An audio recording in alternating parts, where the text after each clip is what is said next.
Hi guys, welcome to AS Tech YouTube channel.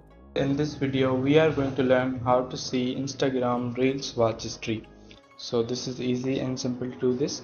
First of all, we have to open Instagram application. So let's do this.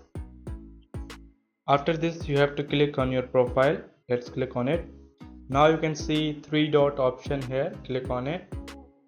And you can see a lot of options here. You have to click on your activity. Click on it. So now you can see if you have recently liked or comment any reel, you can see all of your reels here. Now you can see a couple of options here. If you have recently liked any reel or commented on any reel, you can find out those reels here. So click on like to see all of your liked reels. Click on it. Now you can see we have history of all our liked videos. If you want to see newest or oldest, you can also sort it. If you want to see all of your commented reels, so let's click on comments. Now you can see all of your commented reels here.